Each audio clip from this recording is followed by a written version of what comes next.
¿Cómo los ultramarines pudieron haber cambiado el futuro de la galaxia, parando los eventos de la herejía de Horus? Antes de la Gran Cruzada, los ultramarines llegaron a tener una cantidad de integrantes completamente obscena y en este video vamos a ver cómo pasó eso y lo que ocurrió después. Bienvenidos a Lorefather, hoy vamos a hablar del primarca Guilliman, la caída de la ciudad de Monarquia y lo que ocurrió cuando formó la Legión de los Ultramarines, anteriormente llamados los Nacidos de la Guerra. Si quieres conocer los sucesos anteriores a toda la historia de hoy, los tienes en videos previos del canal. Vamos con el video. Cada vez llegaban más candidatos aptos a las fortalezas de reclutamiento. No procedían únicamente de Macragge, sino de los mundos de su entorno y, más adelante, de otras regiones estratégicas repartidas por la galaxia. Esto permitió que los ultramarines mantuvieran un flujo constante de nuevos guerreros, algo fundamental en una época donde la Gran Cruzada exigía un coste humano y militar inmenso. Por cierto, ¿qué fue la Gran Cruzada? El emperador de la humanidad, digamos el verdadero padre de Guilliman que fue a buscarlo a Macragge, quería conquistar y unir todos los planetas posibles bajo su mando. Para eso, necesitaba a sus hijos, los primarcas, como generales de sus tropas, a las que se les implantaba la semilla genética de sus primarcas para que fueran superhumanos. Sin embargo, algunas legiones tenían dificultades por la inestabilidad de su semilla genética. Otras sufrían pérdidas terribles en campañas de desgaste. Algunas estaban marcadas por doctrinas de guerra tan agresivas que consumían sus efectivos con una rapidez espantosa. Pero los ultramarines tenían una combinación casi perfecta: genética estable, organización racional, reclutamiento amplio, logística sólida y una cultura interna preparada para absorber nuevos miembros sin perder cohesión. Con el paso del tiempo, esta fuerza llegó a superar los 250.000 astartes. Era una cifra monstruosa incluso para los estándares de la Gran Cruzada. Y aunque otras legiones podían rivalizar con ellos en determinados momentos, especialmente los Ángeles Oscuros antes de sus grandes pérdidas o los Portadores de la Palabra por su capacidad de reclutamiento masivo, la realidad es que los ultramarines se convirtieron en una de las fuerzas militares más grandes y mejor estructuradas del Imperio. Para poder operar con eficacia, Guilliman dividió su legión en numerosas flotas expedicionarias y de persecución. Esto permitía que la 13ª Legión no actuara como un único bloque gigantesco, sino como una red de fuerzas coordinadas capaces de intervenir en múltiples zonas al mismo tiempo. Era la misma lógica aplicada a la política de ultramar, no centralizarlo todo hasta el punto de colapsar, sino crear estructuras capaces de funcionar de manera coordinada bajo un marco común. Y esta es una de las razones por las que Horus, mucho más adelante, temería tanto a Guilliman. Porque los ultramarines eran una legión enorme, bien abastecida, disciplinada, con una base territorial inmensa y dirigida por un primarca que entendía la guerra a escala galáctica. Si Guilliman hubiera estado cerca de Terra en los primeros compases de la herejía, la rebelión de Horus habría tenido un problema inmediato de proporciones incalculables. Por cierto, pronto llegaremos a qué es la herejía. Al tiempo. A medida que los ultramarines avanzaban por la galaxia, iban dejando detrás de ellos una cadena de mundos que no quedaban abandonados a su suerte. Guilliman entendía que el mayor error de un conquistador era pensar que una campaña terminaba cuando el enemigo se rendía. Para él, la verdadera victoria comenzaba después, cuando había que decidir qué hacer con el planeta conquistado. Por lo tanto, Guilliman combinaba dos facetas que a menudo se separan demasiado cuando se habla de él. Por un lado, era un constructor. Por otro, también era un conquistador implacable. Su diferencia con otros primarcas no estaba en que fuera menos violento, sino en que su violencia tenía una finalidad organizada. No destruía por placer, ni por rencor, ni por una necesidad simbólica de demostrar superioridad. Destruía cuando consideraba que esa destrucción era necesaria para que el sistema posterior pudiera sobrevivir. Durante casi un siglo, los ultramarines se extendieron por enormes regiones de la galaxia. Alcanzaron el norte galáctico, llegaron a zonas donde las estrellas empezaban a apagarse hacia la oscuridad del vacío exterior y fueron dejando tras de ellos una red de mundos unidos por rutas, comercio, industria y defensa común.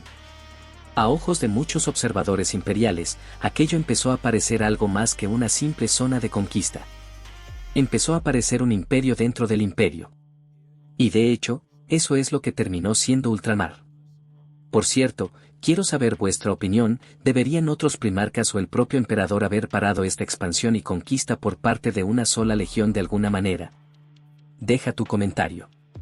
Antes del estallido de la guerra civil de Horus, el reino de Guilliman llegó a estar formado por 500 mundos, cifra que ha resonado mucho en los últimos meses, pero no te confundas, estos sucesos de los que hablamos están muy alejados aún de la historia actual de los ultramarines. Los 500 mundos de ultramar no eran un conjunto caótico de planetas conquistados a toda prisa. Eran una red organizada, con una identidad política común y una capacidad de cooperación muy superior a la de muchas regiones imperiales. A raíz de todo esto, cuando Horus fue nombrado señor de la guerra, Guilliman ya se había convertido en una de las figuras más poderosas del imperio. No solo era el señor de una de las mayores legiones astartes, sino el gobernante de un reino humano en expansión, el arquitecto de una maquinaria administrativa enorme y uno de los comandantes más fiables de toda la Gran Cruzada. Pero antes de llegar a ese momento, te aclaro que Horus era otro primarca, al igual que Guilliman, al que se puso al frente de otra legión diferente y el emperador le dio el rango más alto después de él mismo, que es señor de la guerra. Aclarado esto y siguiendo el orden de los acontecimientos, debemos hablar de Ulanor. En los últimos años del milenio 30, las fuerzas del imperio emprendieron la Cruzada de Ulanor, una de las mayores campañas militares de toda la Gran Cruzada. El objetivo era destruir un gigantesco imperio orco dirigido por el caudillo Urlak Urg, una concentración de pieles verdes tan enorme que representaba una amenaza real incluso para el poder imperial. Para esta campaña se reunió una fuerza colosal, formada por cientos de miles de marines espaciales, millones de tropas humanas, miles de naves y un despliegue de poder que demostraba hasta qué punto el imperio había alcanzado una escala casi imparable. La victoria imperial en Ulanor fue uno de los grandes momentos de gloria del emperador.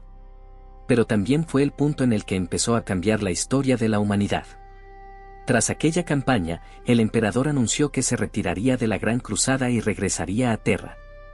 Oficialmente, dejaba el mando militar directo en manos de Horus, que sería elevado al rango de señor de la guerra y actuaría como comandante supremo de los ejércitos imperiales. Pero el verdadero motivo por el que el emperador regresaba a Terra era mucho más profundo. Su objetivo era trabajar en secreto en el proyecto de la telaraña, una vía de desplazamiento que habría permitido a la humanidad viajar por la galaxia sin depender de la disformidad. Viajar por la disformidad significaba depender de navegantes, exponerse a tormentas disformes y mantener una relación constante con un plano dominado por entidades que se alimentaban de emociones, almas y corrupción. El proyecto de la telaraña podía haber sido una forma de liberar a la humanidad de esa dependencia. Un golpe estratégico contra los dioses oscuros. Una manera de cortar parte del alimento que recibían del miedo, la ambición, la desesperación y la fe descontrolada de los seres humanos. El problema fue que el emperador no explicó esto a sus hijos. Y debemos recordar que esta falta de comunicación fue una de las grandes grietas emocionales de la Gran Cruzada. Muchos primarcas sintieron que su padre los abandonaba. Habían sido creados para conquistar la galaxia a su lado, y de repente el emperador se retiraba a Terra sin revelar el verdadero motivo. Para algunos, aquello fue una decisión política. Para otros, una traición personal. Cuando Horus fue nombrado señor de la guerra, no todos sus hermanos aceptaron la decisión con facilidad. Algunos, como Lionel Johnson, podían considerar que ellos mismos tenían méritos suficientes para ocupar ese puesto. Otros podían ver en Horus una concentración excesiva de poder. Pero Guilliman apoyó el nombramiento. Lo hizo porque confiaba en la capacidad de Horus, en su talento para la guerra y en el juicio del emperador. Y esta decisión también nos dice mucho sobre Guilliman. No era un primarca movido por celos inmediatos. Podía tener orgullo, y desde luego tenía una confianza enorme en su propia capacidad, pero también sabía reconocer la utilidad de otros. Si el emperador había decidido que Horus era el más adecuado para coordinar la Gran Cruzada, Guilliman podía aceptarlo porque, en ese momento, seguía creyendo en la racionalidad del proyecto imperial. Además, la relación entre Horus y Guilliman no era mala. Horus respetaba el consejo de su hermano y valoraba su capacidad de análisis. Guilliman, por su parte, veía en Horus a un comandante brillante, capaz de inspirar a otros primarcas y mantener unidos ejércitos extremadamente diferentes. Aún así, no debemos confundir respeto con cercanía absoluta. Horus tenía hermanos a los que sentía de una manera más íntima, como Rogal Dorn, Sanguinius, Leman Rus o Ferrus Manus, a quienes consideraba pilares fundamentales si alguna vez tenía que ganar una guerra de dimensiones imposibles. Durante la Gran Cruzada, había otro primarca más, llamado Lorgar, cuya legión son los portadores de la palabra. Él y su legión habían desarrollado una forma de conquista muy distinta a la de Guilliman. Los portadores de la palabra también dejaban mundos estables tras su paso, pero lo hacían mediante la fe. Allí donde llegaban, no solo imponían la autoridad del imperio, sino que levantaban templos, cultos y sociedades enteras dedicadas a adorar al emperador como si fuera un dios. Y esto chocaba frontalmente con la llamada verdad imperial, o sea, la gran doctrina racionalista del emperador. Según el propio emperador, el imperio no debía basarse en la religión, ni en la superstición, ni en la adoración de dioses. Debía basarse en la razón, en la ciencia, en la unidad política de la especie humana y en la negación absoluta de cualquier tipo de divinidad. Lorgar, sin embargo, no podía aceptar eso. Para él, el emperador era claramente una divinidad. Una entidad perfecta, luminosa, sobrehumana, capaz de guiar a la humanidad hacia una verdad superior. Y como Lorgar era un ser profundamente espiritual, su forma de servir al imperio no consistía solo en conquistar mundos, sino en convertirlos. Su legión avanzaba más despacio que otras, pero lo hacía levantando auténticas civilizaciones religiosas en torno a la figura del emperador. El problema es que, desde el punto de vista del emperador, aquello no era devoción, sino desobediencia. Y el castigo llegó en Monarquia. Monarquia era la ciudad perfecta de los portadores de la palabra, levantada sobre el mundo de Kur. Era una obra monumental, una ciudad dedicada por completo a la adoración del emperador, el símbolo máximo de todo lo que Lorgar creía estar haciendo bien. Para Lorgar, Monarquia era una ofrenda. Para el emperador, era una prueba viviente de que su hijo había ignorado sus órdenes durante demasiado tiempo. Así que el emperador eligió a Guilliman y a los ultramarines para ejecutar el castigo. Su misión fue evacuar la ciudad y destruirla. Los habitantes fueron obligados a abandonar sus hogares, pero muchos se resistieron. No entendían por qué los guerreros del imperio estaban atacando una ciudad que había sido construida precisamente para honrar al emperador. Las protestas se convirtieron en disturbios. Los disturbios fueron respondidos con fuerza.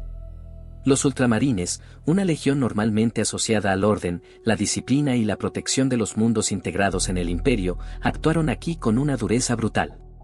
Usaron sus bolters contra aquellos que se negaban a obedecer.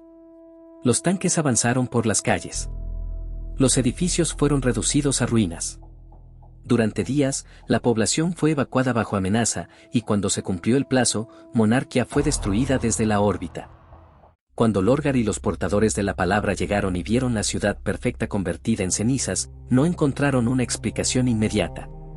Y entonces el emperador hizo pública su reprimenda. Lorgar no solo había sido castigado. Había sido expuesto delante de una legión hermana. Había sido obligado a contemplar cómo el modelo de conquista racional, eficiente y obediente de Guilliman aplastaba el modelo religioso que él había construido durante décadas. Y aquí nace una de las heridas más profundas de toda la herejía. Guilliman no disfrutó aquello. Los ultramarines tampoco tenían razones para sentirse orgullosos de aquella destrucción. Para ellos fue una orden directa del emperador, y una orden directa del emperador se cumplía. Pero para Lorgar eso no cambiaba nada. Guilliman había sido el rostro visible de su vergüenza. Los ultramarines habían sido las manos que habían destruido su ciudad sagrada. También debemos entender por qué el emperador pudo elegir precisamente a la 13ª Legión de Ultramarines para este trabajo. Ellos eran el ejemplo de aquello que los portadores de la palabra deberían haber sido según la visión imperial. Conquistaban mundos, los ordenaban, los estabilizaban y los integraban en el imperio, pero lo hacían sin convertir al emperador en un dios. Eran rápidos, eficaces, obedientes y racionales. En otras palabras, eran el espejo que mostraba a Lorgar su fracaso. También había una cuestión práctica. Los portadores de la palabra eran una de las legiones más numerosas, y si se rebelaban en aquel momento, no cualquier fuerza podía contenerlos. Los ultramarines tenían el tamaño, la disciplina y la capacidad militar suficientes para responder si la humillación acababa en violencia abierta. Y quizá, precisamente por eso, el emperador escogió a Guilliman.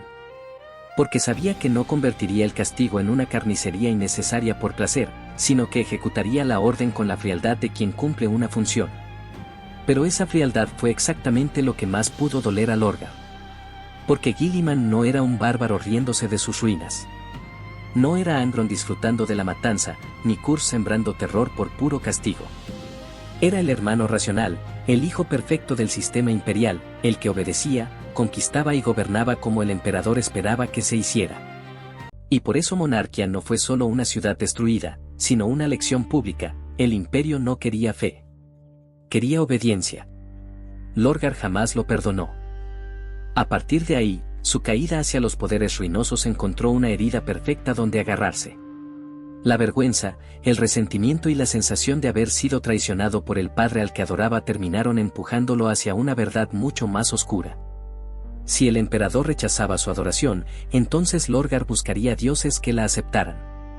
Así, Lorgar se corrompió al caos y fue la semilla que inició la llamada herejía de Horus. ¿Por qué no se llamó la herejía de Lorgar entonces? Pues porque Lorgar después corrompió a Horus, partiendo de esa inseguridad y duda que el señor de la guerra Horus tenía al haber sido puesto al mando y abandonado por su padre, el emperador, cuando se retiró de la gran cruzada para quedarse en Terra. Una vez corrompido Horus, el señor de la guerra mandó a Lorgar una misión, que él aceptó con gusto. Era una misión contra los ultramarines. Una de la que hablaremos en el siguiente video, porque este está quedando larguísimo. Muchas gracias por ver el video hasta el final, compartir, suscribirte, comentar Lorgar Giga Chat y cualquier cosa que quieras. Nos vemos en el siguiente, que subiré rápido, lo prometo, estoy subiendo contenido de Warhammer todos los días.